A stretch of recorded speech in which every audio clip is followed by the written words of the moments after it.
Shri P S Sanjeev, ഇപ്പോൾ ഇന്ന് excise മന്ത്രി പറഞ്ഞ ഒരു പ്രതികരണം എന്ന് പറഞ്ഞാൽ ഉരുക്കുമുഷ്ടി ഉപയോഗിച്ച് നേരിടും ഈ ലഹരി വ്യാപനത്തെ എന്നുള്ളതാണ്.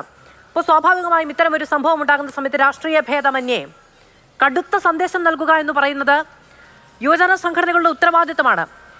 പി എസ് സഞ്ജീവിന് അറിയാമല്ലോ, അല്ലെങ്കിൽ പി എസ് സഞ്ജീവിന് വ്യക്തിപരമായി അറിയാം എന്നാണ് ഞാൻ വിചാരിക്കുന്നത്. കടുത്ത സംഘടനാ സംവിധാനമുള്ള, വളരെ കർക്കശമായ രീതിയിൽ സംഘടനാ സംവിധാനങ്ങൾ മുന്നോട്ട് പോകുന്ന, രാഷ്ട്രീയ പ്രവർത്തനം മുന്നോട്ട് പോകുന്ന, കൃത്യമായ രാഷ്ട്രീയ ബോധ്യമുള്ള സമൂഹമാണ് നമ്മുടേത്. നമ്മുടെ ക്യാമ്പസുകളെല്ലാം അങ്ങനെയാണ്.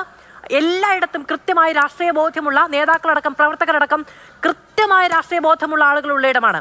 ഇവിടെ എങ്ങനെയാണ് യുവജന പ്രസ്ഥാനങ്ങൾ അറിയാതെ ഇങ്ങനെ ഒരു കാര്യം നടക്കുക? ഒരു ക്യാമ്പസിൽ, ഒരു ഹോസ്റ്റലിൽ ഒരാൾക്ക് വ്യക്തിപരമായി കഞ്ചാവ് കച്ചവടം നടത്തി അതിനാവശ്യക്കാരെ കണ്ടുപിടിച്ച് സംഘടനകളുടെ കണ്ണിൽപ്പെടാതെ മുന്നോട്ട് പോകാൻ കഴിയുന്ന സംവിധാനമുണ്ടോ?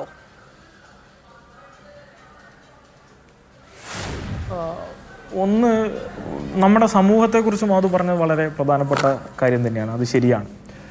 പക്ഷേ ഈ സമൂഹം ഇന്നത്തെ ക്യാമ്പസുകൾ, പ്രത്യേകിച്ച് ഇന്നിപ്പോൾ പറഞ്ഞ, ഇവിടെ നേരത്തെ പറഞ്ഞിട്ടുള്ള നമ്മുടെ കൊച്ചു കുട്ടികളൊക്കെ വരുന്ന സ്കൂൾ ക്യാമ്പസുകളിൽ ഉൾപ്പെടെ ഈ രാഷ്ട്രീയ പ്രവർത്തനം സാധ്യമാണോ, അവർക്ക് ചുറ്റും നടക്കുന്ന കാര്യങ്ങളെക്കുറിച്ച് ധാരണയുണ്ടോ എന്നുള്ളത് പരിശോധിക്കപ്പെടേണ്ടത് തന്നെയാണ്. പിന്നെ ഞാൻ ഒരിക്കലും വിശ്വസിക്കുന്നില്ല ഒരു രാഷ്ട്രീയ പ്രസ്ഥാനവും ബോധപൂർവമായി അവരുടെ സംസ്ഥാന കമ്മിറ്റിയോ ഏതെങ്കിലും ഒരു ഘടകം, ഒരു സംസ്ഥാന ഘടകമോ ഏതെങ്കിലും ഒരു ഘടകം തീരുമാനിച്ച് ഇത് സംസ്ഥാനത്തുടനീളം സംഘടിപ്പിക്കാനുള്ള സഹായ സഹകരണങ്ങൾ ചെയ്തു കൊടുക്കണമെന്ന് ആരോടെങ്കിലും പറയുമെന്ന്. യുവജന സംഘടനകളുടെയും വിദ്യാർത്ഥി സംഘടനകളുടെയും അല്ലേ എന്നാണ് ഞാൻ ചോദിക്കുന്നത്. അവരറിയാതെ ഇത് മുന്നോട്ട് കൊണ്ടുപോകാൻ കഴിയുമോ? ഇങ്ങനെ ഒരു സംവിധാനം പ്രവർത്തിക്കുന്നുണ്ടെങ്കിൽ അത് സെൻസ് ചെയ്യാൻ കഴിയില്ലേ സംഘടനകൾക്ക്? അല്ല, ചിലതൊന്നും ഇപ്പോൾ ഈ പറഞ്ഞതുപോലെ തന്നെ ഇത്ര രഹസ്യമായി ചില കാര്യങ്ങൾ കൊണ്ടുപോകുന്നതിലൊക്കെ വളരെ ചില ക്യാമ്പസുകളിലൊക്കെ അതിന് കഴിയുന്നുണ്ട്. പ്രത്യേകിച്ച് ചില ക്യാമ്പസുകളിലൊക്കെ അതിന് കഴിയുന്ന രൂപത്തിൽ അവർ അതിനെ ക്രമപ്പെടുത്തി എടുക്കുന്നുണ്ട്. ഇത് ഇത്ര രഹസ്യമായി കൊണ്ടുപോകുന്നതുമായി ബന്ധപ്പെട്ട് എത്ര കാലം അവരത് സംഘടിപ്പിച്ചു, എങ്ങനെയാണ് ഇത് ഇതുവരെ പ്രവർത്തിച്ചതെന്നൊന്നും നമുക്കറിയില്ലല്ലോ. ഇന്ന് രാവിലെയാണ് ഇത് ബ്രേക്ക് ചെയ്യപ്പെടുന്നത്. പക്ഷെ എങ്ങനെയൊക്കെ പറഞ്ഞാലും ക്യാമ്പസുകളിൽ ഇത് എത്തിക്കുന്നതുമായി ബന്ധപ്പെട്ട് അന്യ സംസ്ഥാനങ്ങളിൽ നിന്ന് ഉൾപ്പെടെ കടന്നു വരുന്നതുമായി ബന്ധപ്പെട്ട് ഒരു വലിയ ശൃംഖല ഇതിനകത്തുണ്ട്. ഇത് അവസാന കണ്ണികളാണ്. ഈ കണ്ണികളിൽ നിന്ന് പുറകോട്ട് പോയി ഇതിന്റെ വേരറക്കുകയാണ് വേണ്ടത് എന്നുള്ള നിലപാട് തന്നെയാണ് ഞങ്ങൾക്ക്. അതിനാവശ്യകരമായിട്ടുള്ള ഇടപെടൽ സാമൂഹ്യപരമായി ഉണ്ടാകണം എന്ന് ആത്മാർത്ഥമായി ഞങ്ങൾ ആഗ്രഹിക്കുകയും അതിനുവേണ്ടി പ്രവർത്തിക്കുകയും ചെയ്യുകയാണ്. എന്നാൽ ഞാൻ നേരത്തെ പറഞ്ഞതുപോലെ ഇപ്പോൾ ഗ്ലോറിഫൈ ചെയ്യപ്പെടുന്ന വയലൻസ്, ഗ്ലോറിഫൈ ചെയ്യപ്പെടുന്ന ഡ്രഗ് അബ്യൂസ്, അതിൻ്റെ ഉപയോഗം ഒക്കെ ഉണ്ടാകുന്ന ഒരു നാട്ടിൽ നമ്മുടെ സ്കൂൾ കുട്ടികൾ, നേരത്തെ ഒരു 10ാം ക്ലാസ്സുകാരനെ മറ്റൊരു 10ാം ക്ലാസ്സുകാരൻ തലക്കടിച്ച് കൊലപ്പെടുന്ന തരത്തിലേക്ക് കേരളത്തിൽ ഇതുണ്ടാകുന്നുണ്ട് എന്ന് മനസ്സിലാക്കേണ്ടത് കേരളത്തിന്റെ സമൂഹത്തിൽ ഇന്ന് ഉണ്ടായിക്കൊണ്ടിരിക്കുന്ന കടുത്ത അരാജക സ്വഭാവത്തിന്റെയും അരാഷ്ട്രീയവൽക്കരണത്തിന്റെ ഒരു പ്രശ്നം തന്നെയാണ്. അതിനൊക്കെ നമ്മൾ ഒരുപാട് ചർച്ച ചെയ്തു.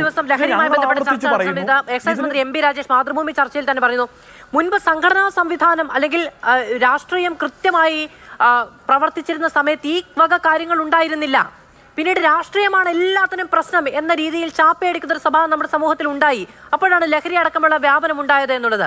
ഇതിപ്പോ ഇങ്ങനെ ഒരു സംഭവം ഉണ്ടായപ്പോൾ കേരളത്തിലെ 2 രാഷ്ട്രീയ പ്രസ്ഥാനങ്ങൾ, യുവജന സംഘടനകൾ അങ്ങോട്ടും ഇങ്ങോട്ടും ആരോപണം ഉന്നയിച്ച് നിൽക്കുകയാണ്. അപ്പോൾ രാഷ്ട്രീയം അരാഷ്ട്രീയതയാണ് കാരണമെന്ന് പറഞ്ഞു വെക്കാൻ കഴിയില്ല. രാഷ്ട്രീയ പ്രവർത്തനം കൃത്യമായി നടക്കുന്നയിടത്ത് അങ്ങോട്ടും ഇങ്ങോട്ടും രാഷ്ട്രീയ ആരോപണം ഉന്നയിക്കാൻ തക്ക വിധത്തിൽ ആണിത് പുരോഗമിക്കുന്നത്.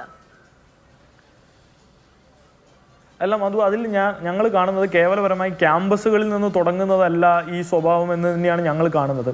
സ്കൂൾ കാലം തൊട്ടേ ഒരു കുട്ടി മോൾഡ് ചെയ്യപ്പെടുന്നുണ്ട്. ആ സ്കൂൾ കാലം തൊട്ടേ അവനിലുണ്ടാകുന്ന ഓരോ മാറ്റങ്ങളും തിരിച്ചറിയുന്നത്, അവൻ്റെ സാമൂഹ്യ ബന്ധങ്ങൾ തീരുമാനിക്കുന്നത്, അവനിൽ എന്ന വ്യക്തിയെ ഒരു പരിധിവരെ ഉരുത്തിരിഞ്ഞെടുക്കുന്നത് സ്കൂൾ കാലമാണ്. പിന്നീടാണ് കലാലയങ്ങളിലൊക്കെ വരുന്നത്. അപ്പോൾ ഈ കലാലയങ്ങളിൽ എത്തുന്ന വിദ്യാർത്ഥി സംഘടനാ പ്രവർത്തനത്തിൽ സജീവമാകുന്നു. അത് എത്രത്തോളം അളവിൽ അവൻ ഇടപെടുന്നു, അവൻ്റെ രാഷ്ട്രീയ ബോധ്യത്തിൻ്റെ അളവെത്ര, ഇതിനൊക്കെ പല സോഷ്യോ ഫാക്ടേഴ്സ് ഉണ്ട്. ആ ഫാക്ടേഴ്സൊക്കെ നമുക്ക് പരിശോധിക്കാം. പക്ഷെ ഞാൻ കരുതുന്നില്ല ഇത് വിദ്യാർത്ഥി സംഘടനകളുടെ പ്രശ്നം കൊണ്ടുണ്ടാകുന്നത്. അങ്ങനെ ഒരു ചർച്ച ഉണ്ടാക്കുന്നത് ആത്മഹത്യാപരമാവും എന്നാണ് അങ്ങയുടെ ടേക്ക് തന്നെ. അത് ആത്മഹത്യാപരമാവും എന്നാണ് ഞാൻ കരുതുന്നത്. വിദ്യാർത്ഥി സംഘടനകളാണ് ഇപ്പോൾ പ്രശ്നക്കാർ എന്ന തരത്തിലേക്ക് കാര്യങ്ങൾ